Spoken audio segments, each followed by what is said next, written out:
Благодарам председателя. Од времето кое што остана ќе го искористиме, заради тоа што остана од дискусијата соодветно време. Се јавам се со цел да дадам придонес. Дебатата е, впрочем, заради тоа постои, да се обидеме да се исправиме пред одговорноста и одлуките. Секој со своите ставови, кажено е се повтарат ставовите и слично, но прашањето е дали можеме да изградиме консензус, единство, нешто за кое што ќе застанеме заедно. Така заврши почитуваниот пратеник Димков и од тука ќе почне. Уставот е наша заедничка работа, точно е. И за него треба да се обидеме заеднички да дискутираме. Ако го оставаме, заедно да го оставаме. Ако го менуваме, заедно да го менуваме. Тоа е нешто кое што го посакуваме. Ретки се работите кои што не обединуваат во државата. НАТО и ЕУ се ретки или, да не кажем, скоро единствени работи, што не обединуваат и политички, и етнички, па дури религијски и така и натаму. Прашањето е што правиме со НАТО и со ЕУ, ако ја пропуштиме и оваа шанса сега. Дебатирајќи токму во тој правец, еве до сега 25 години видовме што и со нашите луѓе, автохтони македонци во соседството, што и со нашата дијаспора заминат. Зборувајќи во тој правец, што се случува ако македонец замине во Германија и добие германски документи и станува државјанин на Германија и се вика македонец. Како водиме грижа сега за него? Како дијаспора или како автохтон македонец? Тој е етнички македонец, ама германец по државјанство, се откажал од македонското. Па каква е ситуацијата ако тоа е граѓанин од Македонија? Е албанец, е турчин.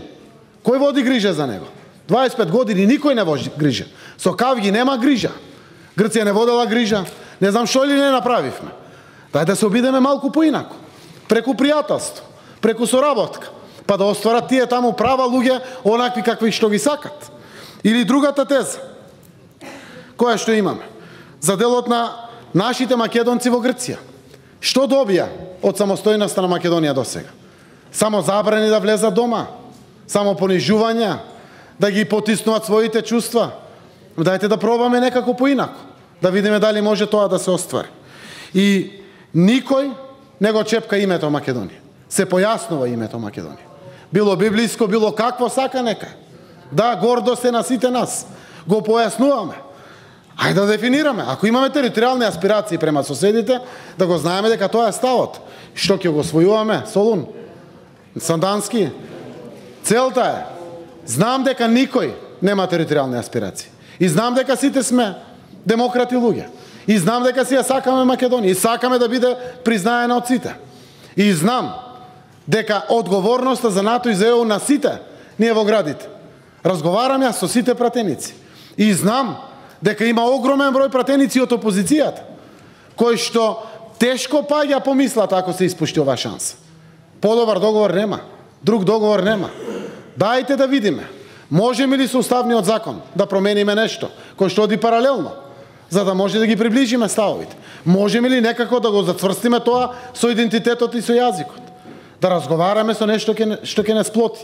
Но дефинитивно, НАТО и ЕУ остануваат нешто што политички не држи заедно, етнички не држи заедно, религијски не држи заедно. И ова е вредно да го размислиме. Многу едноставно да кажеме не. А знаеме дека нито е можен друг договор, воопшто договор не е возможен. Не дали подобар или полош. Ако сме да осигураме и обезбедиме иднина и на сегашни идни генерации, дајте со одговорноста да се носиме. Јасни се ставовите. Океј, опозицијата е контра, катастрофален, лош е договорот, Димитров, Заев го направија. Јасни се ставовите. Ајде, што понатаму? Должност е наша да кажеме што понатаму. Без опозицијата ние не можеме ништо да направиме во парламентот. Не можеме. Имаме пратеници, немаме 2/3 мнозинство. И убаво е да не ги делиме пратениците. И ако некој сака, кој би сакал? Дај да видиме дали можеме сите. Дали има нешто што ќе не сплоти.